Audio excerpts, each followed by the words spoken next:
Di kanal ini seringkali kita berbicara tentang para sahabat, tentang perjalanan hidup mereka, bagaimana mereka menolong Rasulullah SAW, bagaimana kesungguhan mereka dalam perjuangan, sampai-sampai mereka mengorbankan nyawa demi menolong agama ini. Tapi apakah kamu tahu bahwa kamu bisa mendapatkan pahala 50 sahabat atas setiap amal yang kamu lakukan? Setiap amal yang kamu kerjakan, kamu mendapatkan pahala 50 sahabat. Ini bukan perkataan saya, ini adalah perkataan Nabi SAW.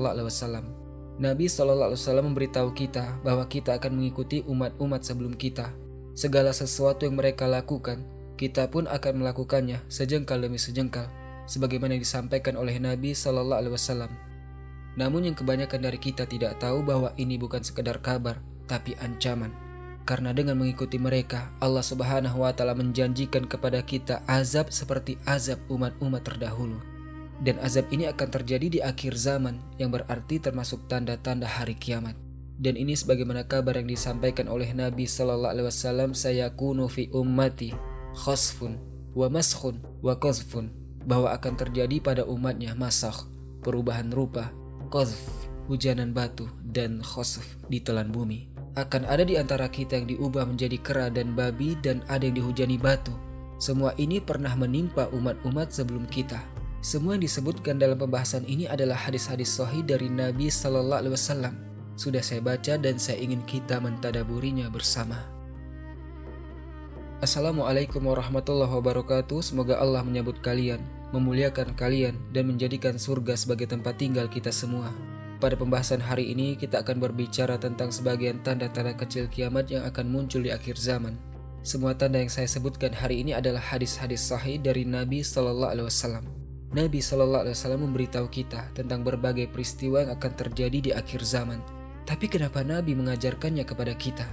Nabi mengajarkan ini agar jika suatu masa panjang berlalu dan kamu melihat tanda-tanda kiamat, imanmu menjadi kokoh dan bertambah. Ini tidak diragukan lagi merupakan rahmat dari Allah Subhanahu wa Ta'ala bagi kita di akhir zaman, dan juga merupakan mukjizat Nabi SAW yang terus berlangsung sampai hari kiamat, agar manusia mengetahui bahwa apa yang dibawa Nabi SAW adalah kebenaran. Karena fitnah di akhir zaman akan sangat-sangat kuat. Banyak orang tidak tahu bahwa tanda kecil kiamat yang pertama adalah diutusnya Nabi SAW. Sejak itu hingga sekarang, tanda-tanda kiamat terus bermunculan secara berurutan. Jika diutusnya Nabi SAW adalah tanda kecil kiamat yang pertama, berarti tanda pertama itu sudah muncul lebih dari 1400 tahun yang lalu. Di akhir zaman, banyak hal di dunia akan berubah. Dahulu, untuk membeli sebagian barang, orang harus melakukan perjalanan jauh selama berbulan-bulan. Namun di akhir zaman, di pasar-pasar akan terjadi perdagangan. Bahkan binatang buas bisa menyampaikan informasi yang dipahami manusia dengan izin Allah. Dahulu manusia menggunakan hewan untuk berpindah dari satu tempat ke tempat lain. Namun di akhir zaman manusia akan menggunakan sadel seperti pelana yang menyerupai angin, yaitu pelana seperti pelana kuda. Tetapi pelana ini menyerupai kendaraan, yaitu mobil yang digunakan di zaman kita. Mungkin terasa aneh saya menjelaskannya dengan cara ini, tapi bukan saya yang menjelaskan seperti ini. Nabi SAW sendiri yang menggambarkannya dengan deskripsi ini. Ya, Nabi SAW memberitahu kita tentang mobil 1400 tahun yang lalu. Nabi SAW bersabda bahwa di akhir umatnya akan ada laki-laki yang menunggangi pelana seperti pelana unta, turun di depan pintu-pintu. Pelana itu adalah sesuatu yang diletakkan di atas kendaraan, seperti tempat duduk. Dan Nabi SAW menyerupakannya dengan hewan tunggangan yang memiliki 4 kaki, bisa membawa beban. Dari kejauhan, kendaraan itu terlihat seperti hewan, memiliki 4 kaki dan bisa membawa barang. Dan inilah yang dijelaskan oleh Syekh Albani rahimahullah, bahwa dalam penjelasan hadis ini tampak jelas bahwa kendaraan itu empuk, pelan, lembut seperti angin. Maha suci Allah, betapa tepatnya gambaran ini. Di akhir zaman, Nabi SAW mengajarkan bahwa Islam akan kembali menjadi asing, dan umat-umat lain akan bersatu melawan kaum muslimin. Kamu akan mendapati penganut Buddha dan Nasrani sepakat dalam memusuhi Islam. Di akhir zaman, konsep-konsep akan terbalik di tengah kaum muslimin. Pendusta dibenarkan, orang jujur didustakan, pengkhianat dipercaya, dan orang yang amanah dikhianati. Kaum muslimin akan mengagungkan orang-orang asing, tidak peduli pemikiranmu, ilmumu, atau kedudukanmu. Yang penting bagaimana kamu menyerupai mereka.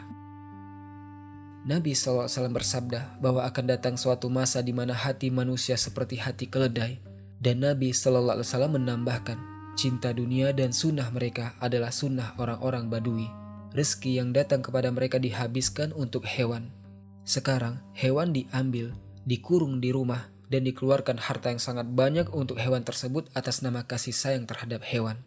Nabi Shallallahu Alaihi Wasallam juga memberitahu bahwa wanita akan membantu laki-laki dalam perdagangan. Ini yang kita lihat hari ini. Tidak ada produk global kecuali wanita digunakan di dalam iklannya.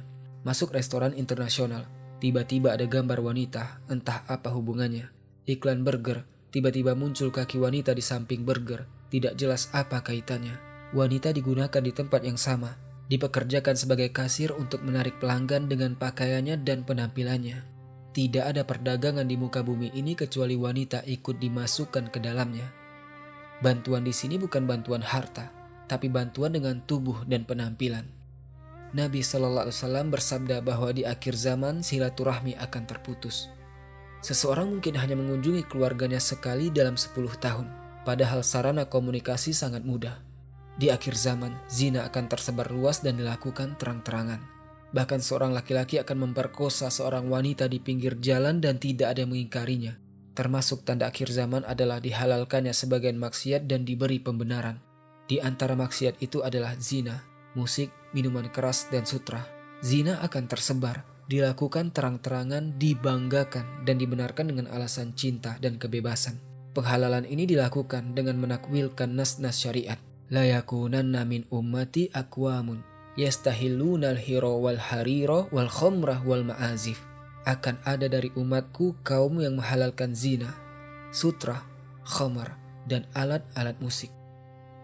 Kata akan ada adalah penegasan bahwa akan muncul orang-orang yang mengaku muslim tetapi menghalalkan yang haram dengan takwil. Termasuk tanda akhir zaman yang menakjubkan adalah adanya kaum yang mati tertimpa gunung. Nabi Shallallahu Alaihi Wasallam menyebutkan dalam hadis sahih bahwa ada orang miskin yang diminta kembali besok, lalu Allah menimpakan gunung kepada mereka. Termasuk tanda dekatnya akhir zaman adalah diangkatnya ilmu yang bermanfaat dengan diwafatkannya para ulama. Setelah itu, manusia mengangkat pemimpin-pemimpin bodoh yang berbicara tentang agama dengan pendapat dan perasaan mereka. Saat itu, kebodohan merajalela, dan tampaknya pada masa inilah maksiat-maksiat dihalalkan. Khamar, musik, zina, dan sutra sebagaimana disebutkan Nabi Shallallahu Alaihi Wasallam. Setelah itu fitnah menyebar, perpecahan terjadi, dan pembunuhan semakin banyak. Ini membawa kita pada tanda berikutnya, yaitu banyaknya pembunuhan. Tanda-tanda akhir zaman dan tanda-tanda kecil kiamat sangat banyak. Insya Allah saya akan khususkan pembahasan tersendiri. Tapi sekarang kita masuk ke topik utama hari ini, yaitu khazaf dan khosaf yang akan terjadi pada umat Muhammad Sallallahu Alaihi Wasallam. Nabi Shallallahu Alaihi Wasallam bersabda bahwa akan ada pada umatnya khazaf dan khosaf. Khosaf adalah bumi yang terbelah dan menelan manusia. Masakh adalah perubahan manusia menjadi kera dan babi. Khazaf adalah azab seperti yang menimpa kaum Lut alaihissalam. Kepada siapa azab ini akan terjadi? Apakah umum atau khusus? Apakah orang-orang soleh juga terkena? Nabi Shallallahu Alaihi Wasallam bersabda bahwa akan ada orang-orang dari umatnya yang meminum khamar namun menamakannya dengan nama lain, diiringi musik dan penyanyi. Lalu Allah membenamkan mereka ke dalam bumi dan menjadikan mereka kera dan babi. Perhatikan, Nabi Shallallahu Alaihi Wasallam berkata, dari umatku. Mereka adalah orang-orang yang menghalalkan maksiat, mengubah nama khamar, menipu orang-orang awam, menggunakan zat lain yang memiliki efek sama, lalu berkata itu bukan khamar. Mereka sendiri diiringi musik dan nyanyian, minum khamar, dan membenarkan semua itu hingga Allah mengubah mereka menjadi kera dan babi dan menenggelamkan mereka.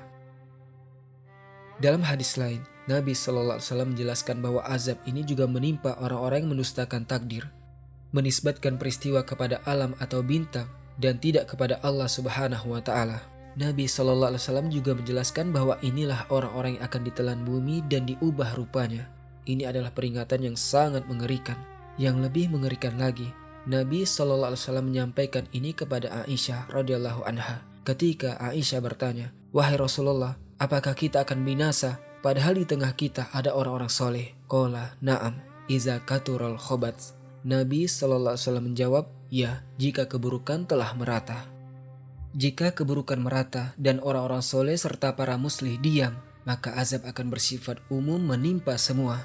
Namun, setelah menggambarkan semua fitnah dan kengerian akhir zaman, Nabi SAW memberi kabar gembira bagi orang-orang yang sabar dan beramal di masa fitnah. Mereka mendapatkan pahala 50 sahabat. Nabi bersabda, "Inna min waro'ikum ayamas sobar, as-sabru fihinna mislul qabdi alal jamar, lil amili fihinna ajru khamsina rojulan yamaluna misla amali." Bahwa akan datang masa di mana bersabar seperti menggenggam bara api, dan orang yang beramal di masa itu mendapat pahala 50 sahabat. Para sahabat bertanya, "Ya Rasulullah, ajru khamsina minhum, 50 dari kami atau dari mereka?" Nabi menjawab, "Bal ajru khamsina minkum, 50 dari kalian." Di akhir zaman, pahala amal dilipat gandakan dengan sangat besar.